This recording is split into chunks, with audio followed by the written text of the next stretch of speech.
sahabat Indonesia Jepang. Pada segmen kedua ini kami sangat berterima kasih telah hadir bersama kita Mas Emil. Selamat datang Mas Emil. Terima kasih Pak Dubes. Mas Emil itu sudah berapa lama Mas di Tokyo? Di Tokyo saya hampir 2 tahun Pak.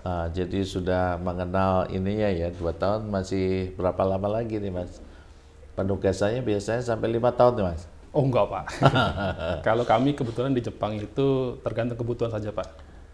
Jadi Mas, saya ketahui secara umum, mungkin nanti bisa dijelaskan, Bank Negara Indonesia atau dikenal BNI ya Mas, itu adalah Bank BNI ini yang bank negara yang memang ditugaskan ya secara khusus gitu untuk melayani kegiatan-kegiatan perwakilan dan juga warga negara kita yang ada di luar negeri maupun perusahaan-perusahaan kita yang ada di luar negeri gitu ya. Monggo Mas, bisa dijelaskan lebih jauh dalam konteks ini Mas. Baik, terima kasih banyak Pak Dubes. Konnichiwa, sahabat Indonesia. Seperti yang sudah disampaikan Pak Dubes tadi, memang kalau BNI ini Pak, kita di cabang di luar negeri itu, kebetulan kalau BNI Tokyo Pak, kita sudah ada di Jepang itu sejak tahun 1969. Jadi dari sisi usia memang kita udah di atas setengah abad sebetulnya. Dan sejak awal pendiriannya BNI Tokyo itu memang tujuannya adalah untuk menjembatani kebutuhan finansial antara Indonesia dan Jepang Pak.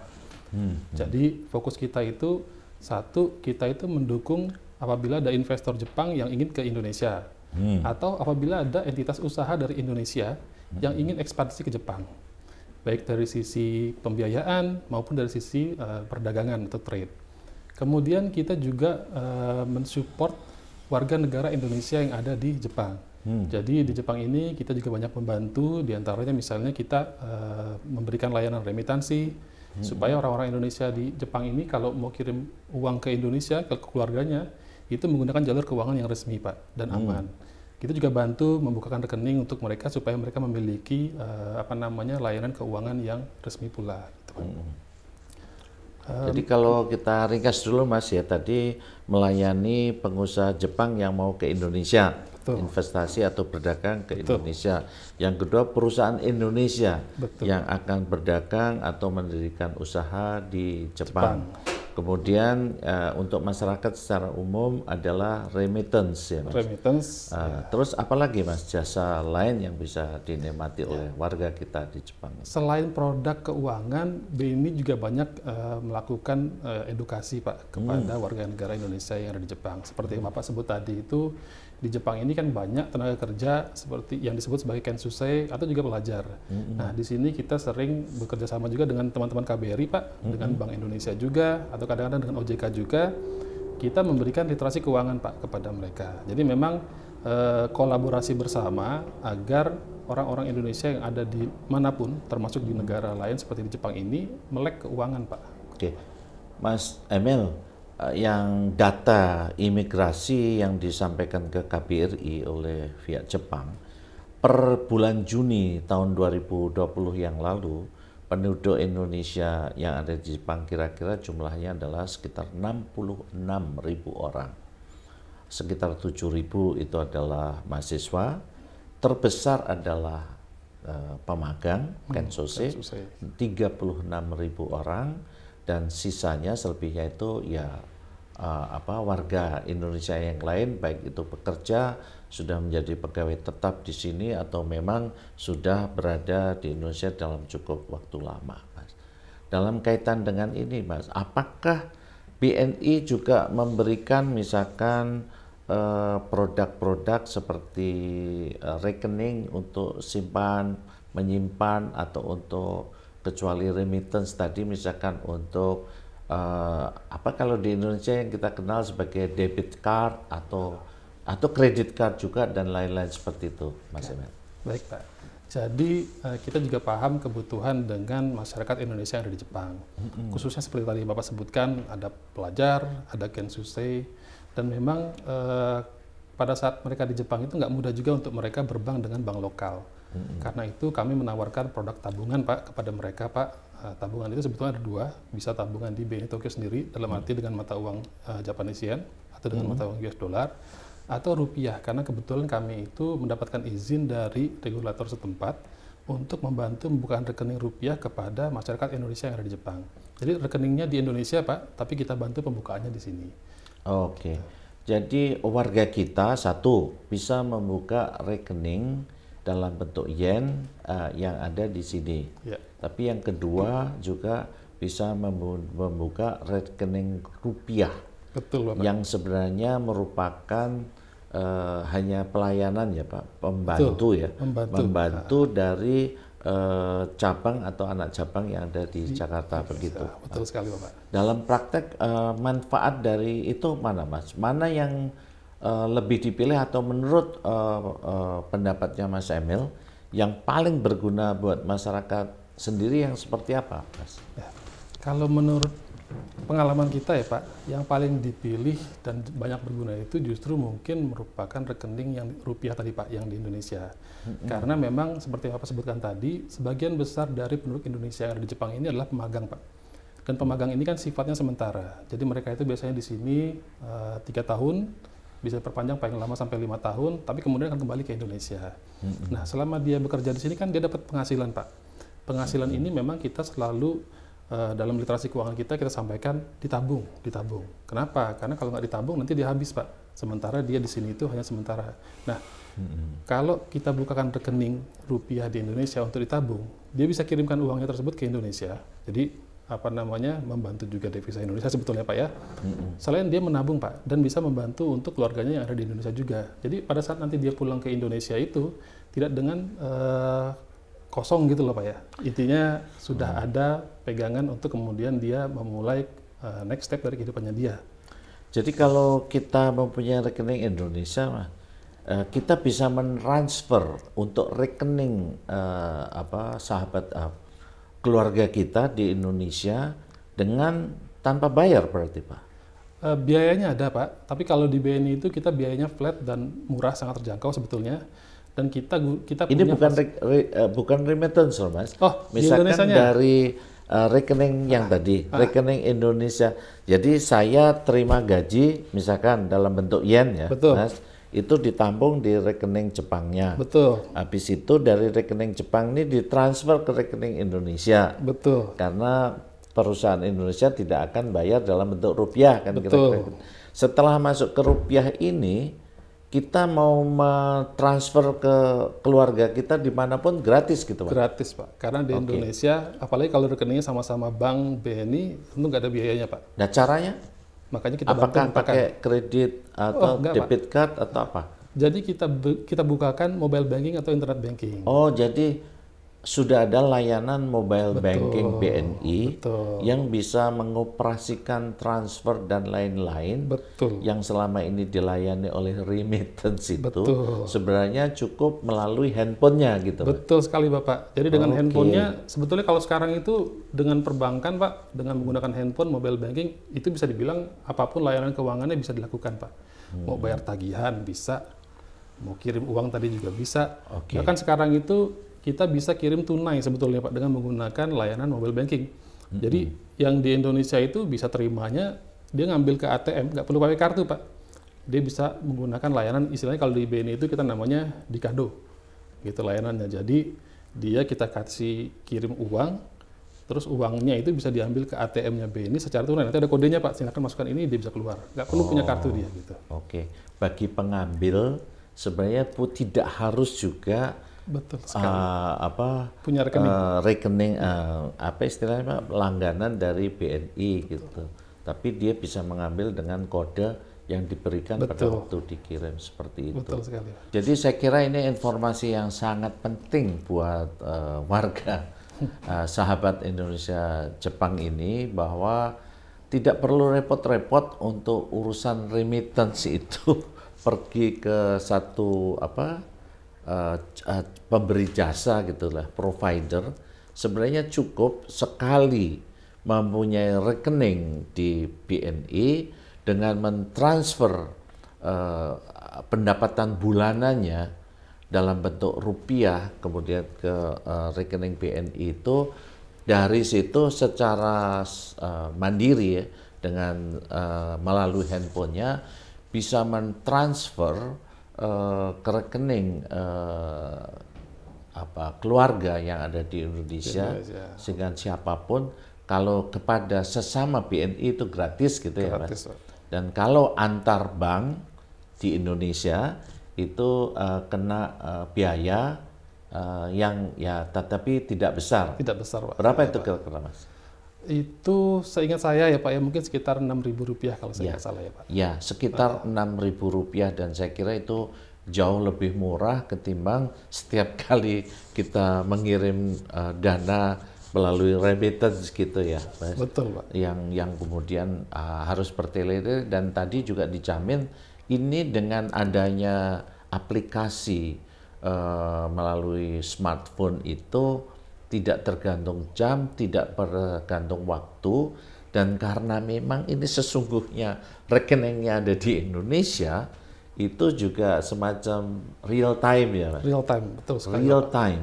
Begitu kita kirim, itu sudah akan pindah ke rekening yang di Indonesia itu. Jadi mohon ini bisa mungkin teman-teman sekalian warga Indonesia di Jepang bisa memanfaatkan ini dengan sebaik-baiknya, karena kecuali kemudahan yang teman-teman sekalian peroleh, ini tadi disampaikan juga Mas Emil, ini akan membantu juga penambahan devisa kita ya, keuangan kita juga di Indonesia. Itu satu hal. Pertanyaan tadi sudah, pelayanan remittance-nya sudah, pelayanan keuangan dan lain-lain.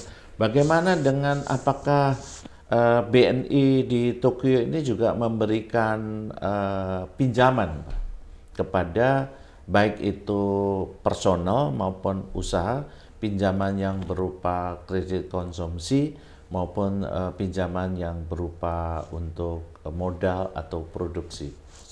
Baik Pak, jawabannya iya, kita memberikan pinjaman juga.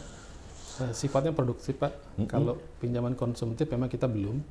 Nah, untuk pinjaman produktif itu kita sudah ada pemberikan kepada berbagai institusi sebenarnya, baik yang ada di Jepang maupun institusi yang ada di negara lain. Jadi kita juga namanya istilahnya itu kita bisa mengikut sindikasi sebetulnya Pak. Jadi kita bekerjasama dengan bank-bank lokal di Jepang, rata-rata bank megabank, itu kita bisa melakukan pembiayaan kepada suatu perusahaan tertentu yang lokasinya sebetulnya bisa di mana saja. Karena ada juga sebetulnya objek sindikasi dari bank tersebut yang sebetulnya adalah perusahaan dari Indonesia Pak, yang dia memang membutuhkan pendanaan yang nilainya cukup besar gitu kan, sehingga kita bekerja sama dengan bank-bank tadi, istilahnya ya patungan gitu ya, patungan untuk membiayai bank tersebut gitu. Tapi ada juga memang perusahaan-perusahaan lokal di sini yang kita biayai Pak, dan itu prinsipnya BNI itu sebetulnya untuk membiayai itu adalah Indonesian related. Jadi perusahaan Indonesia yang ekspansi ke Jepang, atau kalaupun dia perusahaan Jepang adalah perusahaan Jepang yang punya hubungan bisnis dengan Indonesia. Gitu Pak. Jadi bisa saja dia itu punya hubungan dagang dengan kemudian partnernya ada di Indonesia, atau dia sendiri adalah investor ke Indonesia Pak. Jadi misalnya dia punya anak perusahaan di Indonesia, itu bisa kita biayai gitu Pak. Untuk kan kita melihat Mas, kalau warga kita di Jepang ini kan banyak juga yang mulai melakukan usaha yang UMKM ya Pak. Betul. Mikro dan menengah gitu, kecil dan menengah. Ya kira-kira UKM gitu ya, kecil dan menengah itu. Apakah kalau di Indonesia itu kita mengenal berbagai produk layanan keuangan begini Pak, yang kemudian disubsidi oleh pemerintah. Apakah di Jepang, di luar negeri, BNI juga memberikan pelayanan yang seperti itu?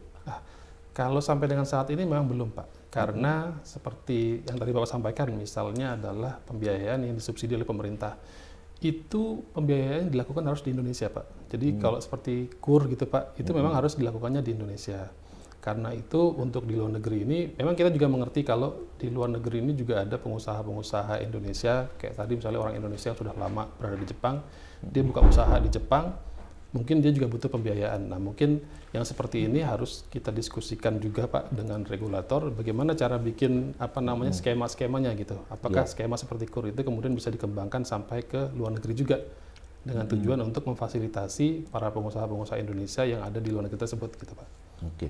Jadi pinjaman yang bisa diberikan oleh atau kredit yang bisa diberikan oleh BNI Tokyo kepada pengusaha kita di Jepang itu pada umumnya, pada intinya tetap adalah pinjaman biasa ya, Iya betul Pak. dengan bunga komersial seperti biasa. Betul. Kalau bunga komersial biasa itu sampai berapa, Mas? Kalau di Jepang ini kan bunga itu rendah ya Pak ya. Jadi Jepang ini kebetulan memang negara yang menerapkan rezim bunga sangat rendah. Bahkan sebetulnya kalau kita bicara suku bunga untuk instrumen keuangan pemerintah seperti Japanese Government Bond itu kan bisa negatif spread gitu kan. Nah kalau kredit sendiri bunga itu antara sekitar 1% sampai 2%-an Pak. Di sini. Itu yang diberikan oleh Bank Jepang. Itu yang diberikan oleh Bank Jepang, termasuk juga BNI kepada entitas, betul Pak. Karena kan dalam mata uang yen Pak. Oh. Gitu. Jadi BNI pun sebenarnya memberikan kredit betul kepada pengusaha baik Jepang maupun pengusaha Indonesia. Perusahaan Jepang atau pengusaha Indonesia itu juga dengan besaran sekitar 1-2% begitu, Mas. Betul Pak. Karena dia dengan mata uang yen. Jadi suku bunga itu kan juga mengikuti mata uangnya. Mata uang. Betul. Mas, apakah persyaratan-persyaratan yang diberikan itu seperti di Indonesia juga harus dengan agunan dan lain-lain sebagainya seperti itu, Mas Emil? Kurang lebih sama, Pak. Kurang lebih sama. Kurang lebih sama, iya. Karena termasuk ada agunan, ada rencana atau feasibility study, studi kelayakan, yang tentu rencana bisnis yang jelas seperti itu. Betul Pak, karena memang pada dasarnya prinsip pembiayaan perbankan itu dimanapun sama sebetulnya Pak. Dan kita kan melakukan pembiayaan itu selalu dengan pendekatan risk-based approach. Jadi antara satu perusahaan dengan perusahaan lain itu bisa berbeda-beda pricingnya karena kita melihat dari sisi risikonya itu berbeda juga gitu. Jadi bisa saja satu perusahaan itu mungkin tidak perlu menggunakan jaminan aset misalnya, karena dari sisi kualitas usahanya, dari sisi ratingnya dia sudah sangat bagus sekali. Yang seperti itu mungkin bisa clean basis. Gitu. Artinya ketentuan yang terkait dengan ini saya kira penting kita catat semuanya kawan-kawan sekalian. Intinya standar yang digunakan untuk pemberian kredit itu tetap berdasar kepada regular practice ya, Betul. yang memang berlaku di dalam perbankan yang ada di Jepang atau lazimnya perbankan di negara yang lain gitu ya. Jadi ini saya kira berita yang bagus juga ini Mas untuk diketahui kawan-kawan sekalian. Kalau dilihat kemudian berapa lazimnya plafonnya Mas? Apakah bebas saja atau ada minimum, ada maksimum ya? Tentunya tergantung dengan kebutuhannya Pak. Jadi bank itu kan kita tidak bisa memberikan pembiayaan itu sebetulnya di luar kebutuhannya. Karena kalau kita memberikan pembiayaan di luar kebutuhannya, kemungkinan besarnya akan macet dia sendirinya Pak. Gitu. Jadi memang sesuai dengan kebutuhan. Katakanlah misalnya suatu proyek, misalnya gitu Pak, dia mau membangun, katakanlah misalnya suatu usaha, dia butuhnya misalnya 100, ya kita nggak akan mungkin memberikan pembiayaan lebih daripada 100 tadi gitu Pak, kurang lebih seperti itu. Artinya juga apapun tetap ya seperti regular practice dari perbankan betul ya sekali, Pak. Tidak dibatasi oleh kelas-kelas usahanya, tapi dibatasi oleh pertama kelayakan usahanya, jaminan yang tersedia, dan kemudian memang kredit berapa yang diinginkan seperti itu. Pak. Saya kira berikutnya Mas, saya pernah memperoleh paparan tentang KUR untuk PMI, Mas. Kredit usaha rakyat yang ditujukan bagi pekerja migran Indonesia. Tentunya pekerja migran kan pasti di luar negeri, Mas. Ini bagaimana, Mas? Saya brosur itu saya terima dari BNI juga, Mas, pada waktu itu. Jadi pemberian KUR-nya itu sebelum berangkat, Pak. Jadi KUR kontrak KUR-nya itu diberikan sebelum berangkat. Sebelum berangkat. Memang penyalurannya harus di Indonesia. Jadi kan biasanya para pekerja magang ini ya Pak ya, pekerja magang atau pekerja migran ini, sebelum dia berangkat ke luar negeri itu dia butuh banyak biaya Pak sebetulnya. Misalnya kalau di Jepang ini kan pemagang ini kan wajib pelatihan Pak. Jadi dia ada gunakan biaya-biaya untuk pelatihan. Kemudian dia pada saat dia berangkat kan juga tentu ada biaya pesawat untuk dia pergi dan lain-lain. Sebenarnya banyak kebutuhannya itu. Yep. Nah, dengan menggunakan KUR PMI tersebut, kebutuhan-kebutuhan tersebut bisa dibiayai dulu Pak. Oke. Nanti dia ngelunasinnya setelah dia pergi ke Jepang bekerja dan dapat gaji. Nah, disitulah kemudian dia akan melunasi kurnya tersebut, gitu Pak. Jadi ini sebenarnya seperti untuk menghindari calo gitu ya Mas. Betul. Kalau selama ini banyak sekali calon pekerja magang kita itu ditipu oleh calo dengan harga yang gila-gilaan gitu, dengan adanya KUR ini sebenarnya sudah dibatasi begitu ya Mas. Dengan ini bunganya tetap sama dengan KUR biasa ya? Betul Pak. Tidak ada tambahan lain. Enggak Pak. Dan kemudian eligibilitasnya seperti apa Pak? Siapa yang berhak untuk mendapat dan bagaimana cara mengurusnya Mas Emil? Kalau siapa yang berhak untuk mendapat, mestinya semua PMI yang memang mungkin dia sudah bisa membuktikan ada kontrak kerja gitu ya Pak ya. Letter of acceptance ya gitu ya. Betul. Dan biasanya itu juga bekerja sama dengan si perusahaan penyalurnya Pak. Gitu. Jadi kan biasanya kan tenaga kerja ini kan juga apalagi kalau kayak di Jepang ya Pak ya, dengan Kensusei ini kan tidak berangkat sendiri Pak. Jadi dia biasanya kan adalah istilahnya tuh ada SO-nya gitu ya. SO sama acceptance AO-nya gitu kan. Nah, antara SO sama AO-nya ini kan sudah ada kerjasama. Gitu. Jadi nggak ada misalnya Kensusei yang kemudian dia dengan cari-cari sendiri terus bisa keterima di sana, dia berangkat sendiri, itu nggak ada. Jadi pasti ada SO sama AO-nya. Nah, antara SO sama AO ini ada kontrak kerja yang jelas, dan atas dasar kontrak kerja tersebutlah kemudian bisa saja si PMI ini mengajukan untuk mendapatkan KUR PMI tersebut gitu. Artinya yang mengajukan dan bertanggung jawab tetap adalah PMI-nya, perorangan, tetapi ada jaminan atau dukungan dari SO maupun AO-nya gitu Mas. Sebagai base bahwa dia ini memang akan bekerja ke luar negeri gitu Pak. Sifatnya hanya dukungan data ya, bukan penjamin ya Mas? Itu sebenarnya itu tergantung antara perjanjiannya sendiri sih Pak sih. Karena bisa saja misalnya si SO-nya mau menjamin misalnya gitu kan ya Pak. Tapi kan sebetulnya kan bukan itu gitu. Oke. Jadi ini saya kira informasi yang penting juga bagi kawan-kawan Kensose atau pemagang untuk memberikan informasi kepada kawan-kawan yang akan berangkat ya ke Jepang, bahwa sesungguhnya apabila selama ini dibebani berbagai macam biaya, itu nantinya supaya tidak juga kemudian ada keluhan dipotong terlalu besar, ini kalau dengan KUR itu kan yang jelas bunganya sudah pasti dan murah ya Pak. Dan itu bisa dilakukan misalkan masa tugas dia itu adalah 3 tahun, kemudian bisa dicicil sesuai dengan kontraknya gitu. Sehingga kalau dibagi tentu misalkan biaya persiapan untuk berangkat itu adalah 50 tahun dibagi misalkan 36 bulan. Ya, Mas. Jadi 1 bulan itu praktis ya mungkin sekitar 1,2 juta gitu ya Mas.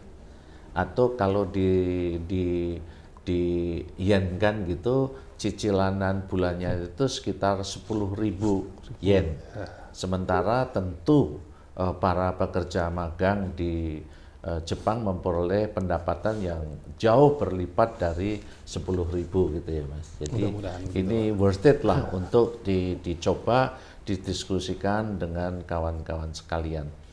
Saya kira itu Mas yang kita bisa diskusikan kali ini. Pada kesempatan lain mungkin kita eksplorasi lagi berbagai kemungkinan tadi. Kalau kita rangkumkan gitu, satu, BNI memang diberikan mandat untuk melayani warga negara maupun pengusaha atau lembaga Indonesia yang berada di luar negeri.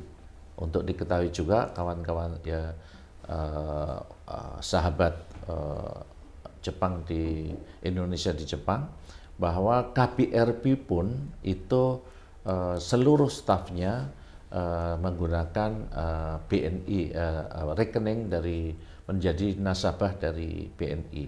Saya pribadi pun sebelum diangkat menjadi dubes diwajibkan oleh kantor dari Kemlu untuk membuka rekening BNI, dan alhamdulillah saya kira saya merasakan manfaatnya tadi sekalipun saya tadinya tidak terlalu mengetahui, tapi kemudian dibantu juga sekarang saya juga sudah mulai belajar menggunakan aplikasi BNI yang melalui smartphone itu banyak sekali untungnya, karena kebetulan juga dari Indonesia pada waktu itu diberikan kartu ya. Betul. Dan kartunya itu ada simbolnya Mastercard. Jadi ternyata saya juga bisa bayar di sini dengan menggunakan kartu itu. Itu antara lain yang saya kira manfaat yang berikutnya. Dan tadi terima kasih, tadi juga ada layanan yang tadi jelaskan, BNI juga memberikan layanan untuk remitansi, tetapi juga ada layanan kredit dan lain-lainnya yang sebenarnya bisa kita urus bersama. Dan untuk para mahasiswa, saya kira itu juga jalur yang mudah. Ketika teman-teman semuanya nanti memiliki rekening BNI yang rupiah tadi, orang tua di Indonesia tinggal mengirimkannya juga dalam bentuk rupiah.